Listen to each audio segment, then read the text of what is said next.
धीरे धीरे मचल ऐ दिले बेकरार, या दिल की सुनो दुनिया वालों, कुछ दिल ने कहा क्यों मुझे इतनी खुशी दे दी कि घबराता है दिल। भीगी भीगी फज़ों सन सन सन के जिया,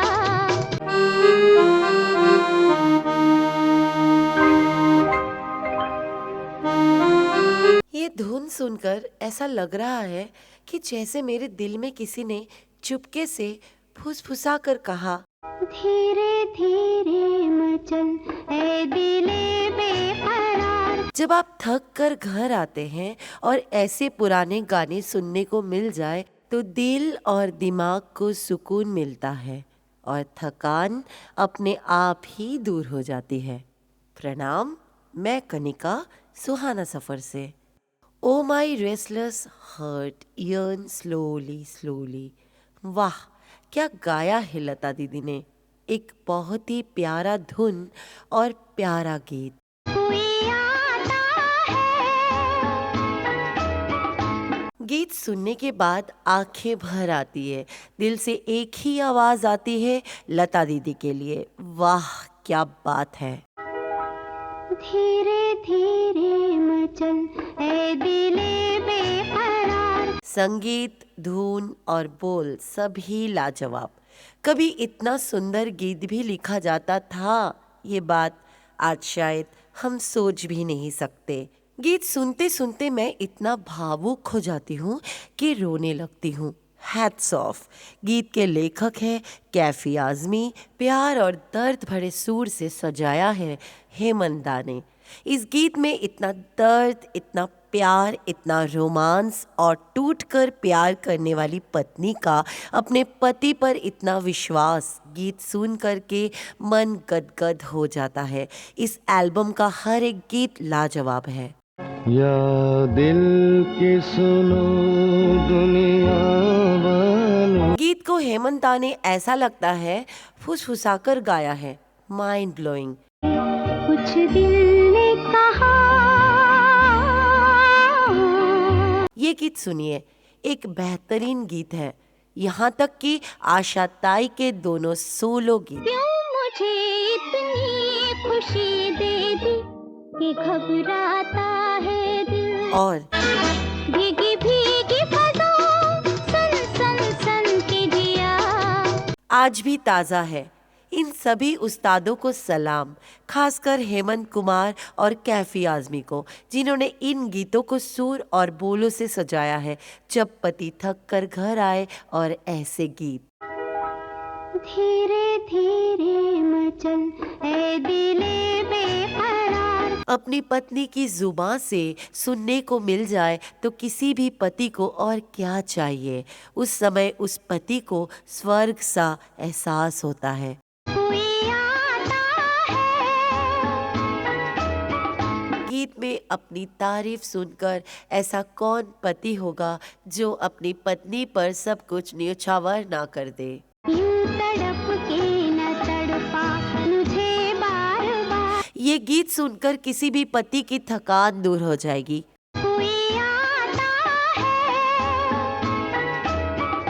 रूठने और मनाने पर पत्नी की एक सोच है कि अगर पति रूठ भी जाए तो कैसे मनाए। उसके दामन की खुशबू हवाओं में है। ये गीत जब जब मैं सुनती हूँ मुझे लगता है कि काश हर पति को ऐसी ही पत्नी मिले। उसके कदमों की आहट फ़ज़ाओं में है। निर्देशक ने पति पत्नी के बीच गहरे भावनात्मक प्रेम को बखूबी दर्शाया है। मुझको करने दे 16 सिंगार। कौन कहेगा कि वे सिर्फ अभिनय कर रहे हैं। ये एक अनमोल गीत है। इस गीत का कोई तोड़ ही नहीं है। धीरे धीरे मचल ऐ दिले बेकरार। तुम आ गए? उठो गा। चलो मुँह हाथ धो लो। याद नहीं, अदावत पे जाने। अगर घर का माहौल ऐसा हो तो क्या कहने। तो बहुत वक्त है, गीत अधूरा रह जाए तो अच्छा नहीं होगा। गाओ। मुझको छूने लगी उसकी परछाइयाँ। एक रोमांटिक और लवेबल गीत।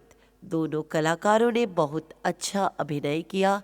दिल के नजदीक बजती है शहनाइयाँ। पत्नी की भूमिका में सुरेखा पंडित है और पति तरुण बोस, जो कि बांग्ला फिल्मों के प्रसिद्ध एक्टर हैं। आता है अब इस लाइन को सुनिए। तेरे सपनों के आंगन में गाता है प्यार। मेरे सपनों के आंगन में गाता है प्यार। ऐसे बोल आजमी साहब ही लिख सकते थे। क्या आजकल कोई पत्नी ऐसा सोच सकती है अपने पति के बारे में? जरा सोचिए और कमेंट्स बॉक्स में जाकर कमेंट कीजिए प्लीज। रूठ के पहले जी भर सताऊंगी मैं। हेमंत कुमार आज हमारे बीच शाश्वत नहीं है, लेकिन उनकी धुन और उनके कर्म जिंदा है। जब मनाएंगे वो मान जाऊंगी मैं। कब इख्तियार शब्द पर गौर करें। क्या रेड रिंग है? दिल पे रहता है ऐसे में कब इख्तियार। हम आपको बता दें कि ऋषिकेश मुखर्जी की फिल्म आलाप में भी सुरेखा पंडित ने अमिताभ के साथ काम किया है। आलाप में सुरेखा के सीन को फिल्म की लंबाई ज्यादा होने के कारण कट कर दी गई थी। धीरे धीरे मचल ए दिले बेकरार कोई आता है। आलेमान नाम से एक कन्नड़ फिल्म में भी उन्होंने काम किया था। फिल्म मेरे सनम में विश्वजीत के साथ भी सुरेखा ने काम किया है।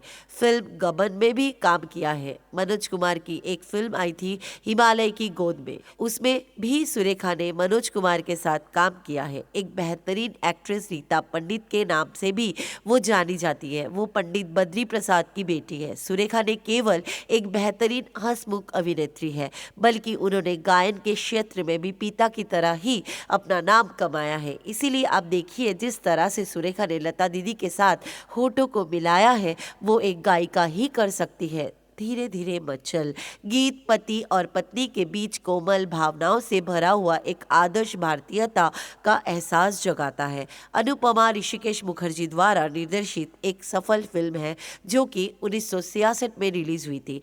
फिल्म में धर्मेंद्र, शर्मिला टैगोर, शशिकला, देवन वर्मा और सुरेखा पंडित है। संगीत हेमंत कुमार ने दिया था। शशिकला को बेस्ट सपोर्टिंग एक्ट्रेस, मुखर्जी को बेस्ट फिल्म, बेस्ट डायरेक्टर और बेस्ट स्टोरी राइटर के लिए नॉमिनेट किया गया था, लेकिन अवार्ड से वो वंचित रह गए थे क्योंकि उस साल अवार्ड गाइड को मिल गया। एक साक्षात्कार में निर्देशक ने साझा किया कि फिल्म आंशिक रूप से उनके चचेरे भाई के जीवन पर आधारित थी।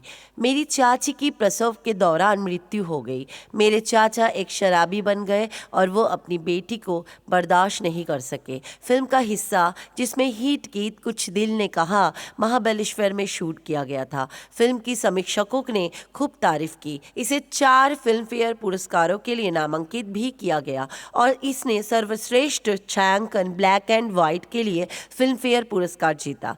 इसने बॉक्स ऑफिस पर औसत से ऊपर कारोबार किया। पिता और बेटी के रिश्ते पर सर्वश्रेष्ठ भारतीय फिल्मों में से इसे एक क्लासिक फिल्म भी कह सकते हैं।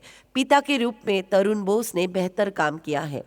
धर्मेंद्र, शशिकला और देवन वर्मा का अभिनय भी बहुत ही सराहनीय है। इस फिल्म को शर्मिला टैगोर के शानदार अभिनय के लिए अवश्य देखें।